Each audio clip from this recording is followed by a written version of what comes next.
Setelah tahun lalu memeriksa mantan Gubernur Jawa Barat Ridwan Kamil dalam kasus dugaan korupsi pengadaan iklan BJB, kini KPK menelusuri aset-aset RK yang diduga tidak dilaporkan dalam LHKPN.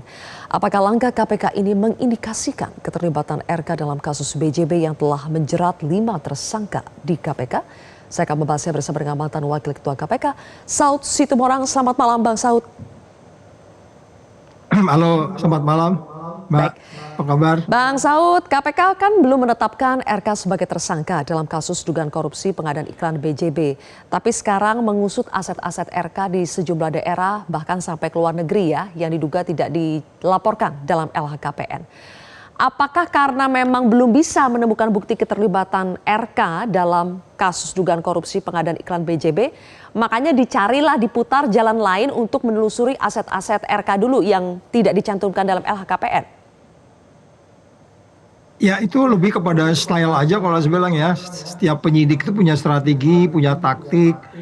Mereka juga koordinasi satu sama lain. Kita mulai dari mana, apa yang harus kita lakukan, baik itu nanti pengembalian aset dan seterusnya. Tapi dari awal kan sudah jelas ya bahwa kalau korupsi itu kan cenderung terkait dengan kekuasaan yang dimiliki seseorang. Di BJB jelas posisi gubernur itu sebagai apa, terus apa yang dia lakukan dan seterusnya.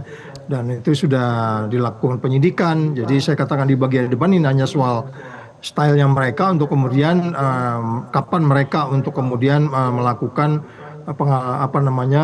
menyelesaikan case ini ke penuntut. Persoalannya kembali kan itu hampir setahun ya, ini Februari 2025 itu cukup lama.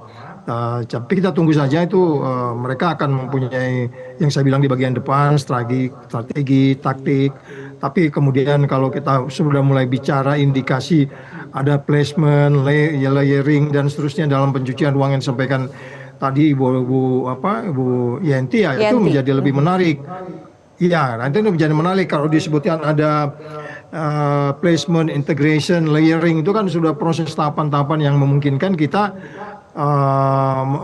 patut juga bertanya kepada penyidik apa lagi yang perlu mau dipertegas di situ, kalaupun kenapa tidak dilimpahkan. Jadi sekali lagi peran yang bersangkutan saya pikir sudah cukup ya perbuatannya ya, karena penyidikan juga nggak mungkin juga kalau penyidikan dilakukan begitu saja, sudah penggeledahan dan seterusnya. Ini semeter mungkin di dalam pengalaman di dalam itu memang pembagian kerja itu kan penyidik itu kan cuman berapa ya di KPK itu. Mereka bagi-bagi kerja itu ruwet juga itu. Hampir juga sekarang ada peningkatan OTT, mereka kumpul lagi dan seterusnya. Ya kita tunggu aja saya pikir Mbak, tapi saya pikir ini udah firm lah kasusnya. Gitu ya. Jadi Bang Saud kan sebetulnya pidana pokoknya yang dituduhkan ya kepada RK sehingga ia diperiksa sebagai saksi soal keterlibatannya dalam pengadaan iklan BJB itu belum terbukti. Sekarang tuh seolah-olah sudah mencari nih apakah ada TPPU, apakah ada aset-aset yang tidak dicantumkan dalam LHKPN, apakah bisa langsung ke situ Bang Saud, sementara pidana pokok perkaranya itu belum ditemukan atau belum menjadi tersangka di situ? Ya enggak juga. Kalau penyidik melakukan penggeledahan dan itu untuk membuat terang sebuah bukti kasus yang dilakukan oleh yang bersangkutan, terus pada bagian lain sudah ada upaya-upaya lanjutan, kemudian sudah beberapa orang yang terkait langsung tidak langsung. Jadi kalau kita bicara pasal 55 itu di sekeliling beliau itu ada peranan orang-orang tertentu yang bersama-sama dengan dia itu juga sudah diperiksa. Jadi kalau umpamanya kita katakan bahwa ini belum masuk ke proses yang lebih lanjut, penahanan atau pelimpahan kasus dan seterusnya, saya pikir itu hanya soal waktu aja buat mereka. Karena kalau kita lihat bagaimana peran yang bersangkutan, terus kemudian bagaimana kasus ini dimulai kita ikutin dari awal, mulai dari hampir setahun yang lalu, saya pikir cukup lama juga untuk mengikuti kasus yang sangat simpel seperti ini. Oke, mungkin tadi ada informasi bahwa ada aset di luar dan seterusnya, itu sebenarnya kan bisa juga belakangan kalau mau. Jadi yang paling penting adalah bagaimana membuat kasus ini menjadi lebih tidak menimbulkan pertanyaan di publik gitu Mbak Silvi. Bang Saud, KPK juga mengendus adanya aktivitas penukaran mata uang asing atau falas ya dalam jumlah yang katanya fantastis. Apakah itu berarti meski RK belum jadi tersangka, tidak dicekal juga, tapi KPK terus memantau nih aktivitas RK, makanya penukaran falas seperti itu bisa diketahui KPK.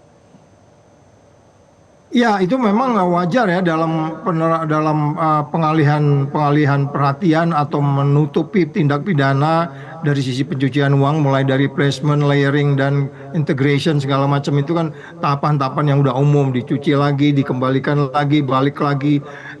Tetapi itu kalau kita mengikuti bagaimana uang itu berjalan, bagaimana uang itu mengalir, kemana uang itu pergi, itu nggak terlalu sulit mengikutinya. Yang paling penting kan pemberi dan penerimanya ini udah clear. Dan saya pikir KPK sudah masuk di situ. Nggak juga tiba-tiba ini yang bersangkutan ngambil uang dari berangkas mengunci sendiri, nggak begitu kan. Pasti ada yang memberi, ada transfer, ada siapa.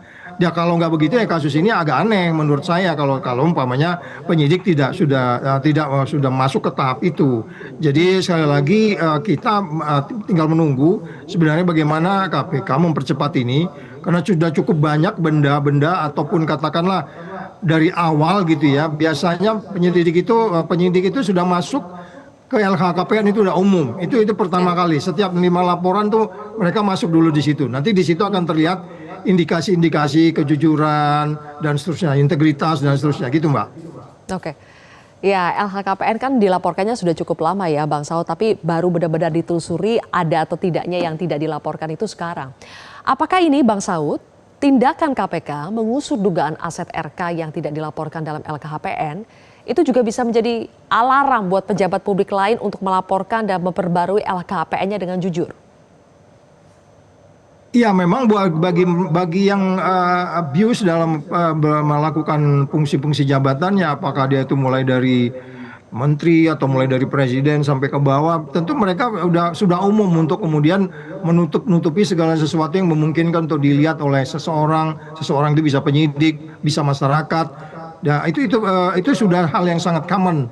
Tetapi sekali lagi itu sebabnya kenapa saya katakan di bagian depan biasanya penyelidik-penyidik itu LHKPN menjadikan indikator. Dari situ nanti akan terlihat berapa perolehannya kapan, itu kan nanti kelihatan tuh perolehannya. Kalau memang dia perolehannya sebelum menjabat, itu nanti kan ada bukti kapan tanahnya dibeli, itu kan dilampirkan semua, Mbak. Oke. Jadi itu nggak bisa mereka lari begitu aja. Kalau umpamanya di bank ada tabungan kapan mulai masuk, buku banknya kan di print itu. Jadi itu yang gitu-gitu penyidik udah paham, Mbak Silvi.